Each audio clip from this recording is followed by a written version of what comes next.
Hello friends, Heidi here from Rain Country. God is good all the time, and I'm here for another this and that video. And before I get started on all this stuff going on over here, I want to talk a little bit about a few other things I have written down because I'll probably forget them if I don't. So first, let me explain, especially for those who are new, my this and that videos are for helping to direct people, whether they be new or old, and to remind them of videos I have on how I make different things so that you can learn how to make it yourself and all that kind of stuff. And then the other thing is about my videos is at the time that I'm actually shooting this video, it is March 5th.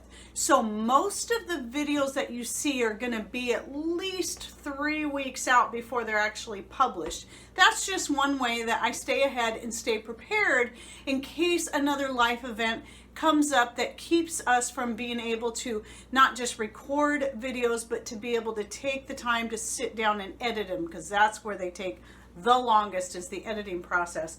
Just like when my mom passed away early in January, because I was 2-3 weeks ahead, it made it so much easier for me to just be able to focus on that, helping to prepare for her service, and just to have time to, some downtime to just, you know, grieve and that kind of stuff. I'm sure you understand.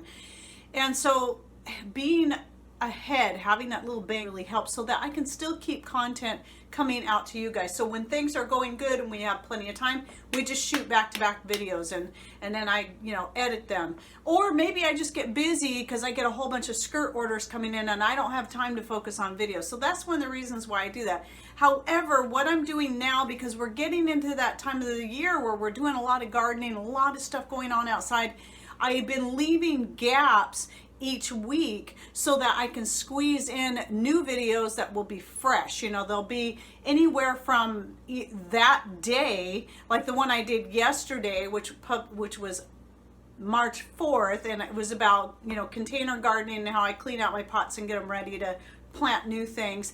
And you know, within 1 to 3 days, I try to get those in there if they're garden related, so that you can see them in time with the time of the year we're actually doing it. So I can talk about my garden today and what's going on out there. What's going on right now is I was out there earlier doing it, and now Mr. Rain's out there doing it, is spreading more of the horse manure that he brought in. But by the time you see this, it's going to be, we'll probably have stuff planted in quite a bit of that manure. Okay, and then a couple more things I want to talk about. One is the Homesteading Fair coming up on May 4th.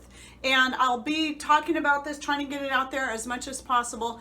The Homesteading Fair that is local to us, it's a much smaller variety than what you hear about all the other channels talking about, which we can never make it to any of them because they're just too far away for us. There is a small one that's just 3 hours away from us, and that is in Rochester, Washington on May 4th. And I'll be doing a demonstration on herbs and the homestead, or medicinal herbs on the homestead, or whatever. I haven't exactly decided what I'm going to call it, but anyway, it'll be an hour long and it'll be at noon. So I will put the details of that in the description box so you can read about it. And, you know, if you're local enough and you can make it, it'd be great to meet you. So make sure you let us know that you're going to be there, though, because we do plan on being there the whole time if we can. We still have to drive there, and then we'll have to drive home again. But anyway, let us know if you're going to be there so we can be watching out for you. And then one more thing I want to bring up, because I don't talk about this a lot because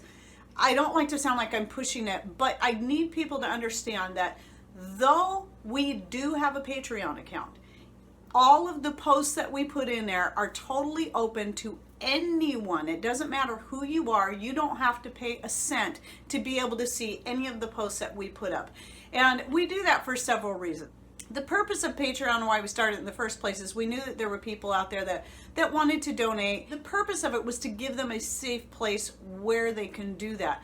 But we never liked the idea of the kind of making a clique feeling or an elite feeling where only certain people could see that. Now, I understand why other content creators do that, because it does take more work to do Patreon, and you know, it's only fair that the creators get paid a little more for their time. But that's not the purpose for us. It is another place where I can put content out And for me, Patreon is a lot easier than doing like Twitter and Instagram and sometimes even Facebook, because I can write, instead of just putting a picture with a short description, I can actually take the time to write up something a little more detailed and put that on Patreon and still share it over to Twitter or to Facebook from there. So to me, that's easier. It doesn't mean I'll get rid of Instagram, but Instagram is it's just more of a pain for me. I'll still post there from time to time. However, Patreon's going to be my number one place. I'm going to start putting more content out there. So if you're interested in following us, go ahead and check out our Patreon link. And if you want to see more information, stuff that doesn't always make it into the videos and stuff that I don't always put on Facebook or even in the community section on YouTube, is going to go to Patreon. And again, anyone can check it out. It's totally open to all. So anyway, enough of that. Okay, so now let's talk about what's going on both today and tomorrow, because I doubt I'll be able to get all this done today. I want to, but we still have a lot of gardening stuff to get done while the weather is nice, because those spring rains are going to hit us any minute, and then we won't be able to do anything for weeks. So I've got my pile of, well, some of my herb books, because I'm going to be shooting a video either today or tomorrow about more, another one about herbs, because I get people all the time asking, they're starting an herb garden and they're wanting my advice of what herbs should they start, what would be your top choices, and I want to do a video more specifically on that. I have lots of herb related videos out there. In fact, I'll link to my playlist right up here that has all the different herbs that I talk about, and you can check those out, but this is going to be a little more specific for people starting out new and what you need for your area. So I put my herb books here so I can remember to mention that to you, and I'll be talking some about the herb books that I recommend, and I'll also link to these below if you'd like to check them out, along with some other herb books that I have in use. Okay, right here is a jar of my 2017 grape juice from our own grapes. It's slightly condensed, and I am going to make a batch of natural soda today. I've been missing my natural soda. I haven't had it in quite a while. And even though I did the water kefir grains for a while and have quite a few videos on that, I always end up going back to my fermentation starter, because it's so much easier to care for and to make a new batch if I want. If my kefir grains, sometimes they're just so temperamental, and it seems like no matter what I do, sometimes they get healthy for a while, and and I'm just like, you know what? I like my fermentation starter. I can always start a new batch at any time using whatever, whether it be raisins. If I do recommend dried fruit such as raisins, goji berries. Those are really good, or fresh fruit like pineapples, strawberries, peaches, blackberries, blueberries, any of this stuff. Raspberries, if I didn't say that already. Fresh is best, or dehydrated. I wouldn't necessarily say freeze-dried, but dehydrated or fresh. I don't recommend using frozen. It doesn't always work very well. There's something about the freezing process that just seems to make it not so lively when you try to get a ferment going. That includes making vinegar from it too. So I try not to use frozen fruits for making vinegar either. Dried or dehydrated or fresh are always the best. I'm going to soon be starting a new fermentation starter. These are blueberries from last year. It's almost a year old, and yet it's still alive, and it's still very useful for making soda. So if you're interested in learning how to make soda, your own natural soda, I'll go ahead and put that link right up here, and within that you should find a link on how to make your own fermentation starter, because I only get 5 cards up here and I've already used 2. Okay, moving on.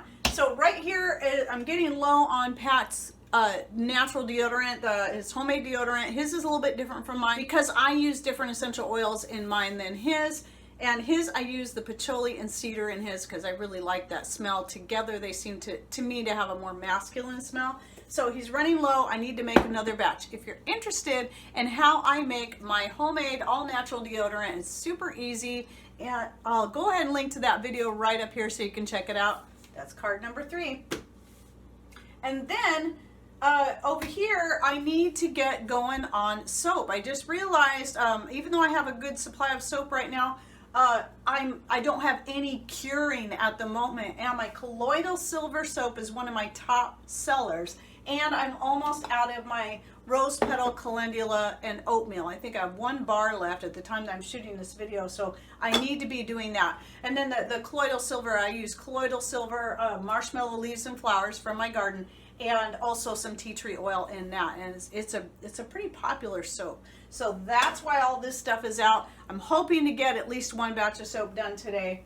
And then right here is some of my flour, fresh ground flour. I need to grind up some more because tomorrow I plan on making some pizza, some more pizza.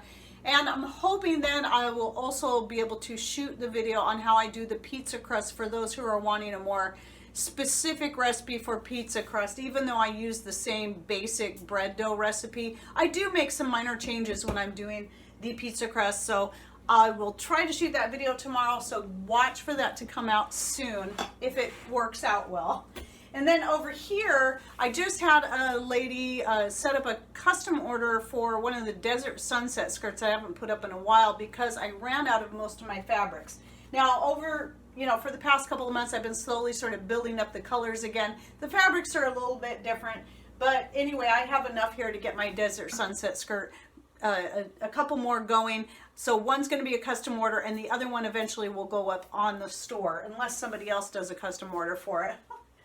And so there's that. And then here is a sweater I'm working on. I'm almost done with it. This one's going to go up on my store. I just wanted to experiment with the off-white and the buff color together because I really like those two together. And just a very neutral sweater. It's a circle sweater, and it's the nice thing about the circle sweater is that it can fit quite a variety of sizes. It just depends on how you wear it to make it fit you. So I have some little details. I have 1 more sleeve to put on it, and then I have some other details to add to it. Here's a picture of the green one I did so you can get an idea what it looks like. And I actually sold that within in a short period of time. It wasn't within an hour, but I think I sold it within a couple of days of putting it up. And so it's a fun sweater, and I like it because it's kind of like my skirts. It's closer to being kind of a one size fits most sort of thing. But yeah, so that I hope to finish up tonight, at least finish up the sweater, because I also have another skirt, custom order skirt, that I want to get a picture of it with. It's a little more unique because it's got lace and stuff in it. So anyway, I want to get a picture of the sweater with that skirt because it should look really good together because of the colors.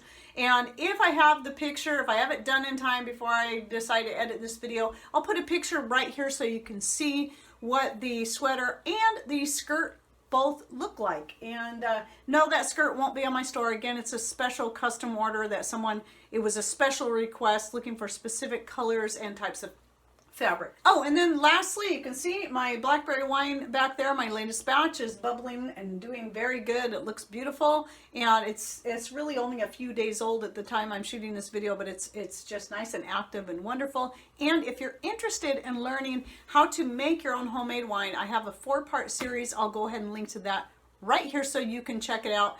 And I also have a video that you should have just seen about the uses for wine on your homestead, and why would someone like me who doesn't drink make wine. So go ahead and check that video out. I'll go ahead and put it right here. Hopefully you'll find that useful, because if you're like me and you don't drink, or even if you do drink but you want to find out what are some other uses for homemade wine, right up there, check out that link and you can find out why. Okay, well, I think that's it. I think I covered everything I meant to talk about, and I'm going to have to get busy. I either got to shoot another video or I got to get busy getting this stuff done and the garden stuff done too. Okay, well, I hope you enjoyed this video and that you learned something new. Thanks for watching. Take care and God bless.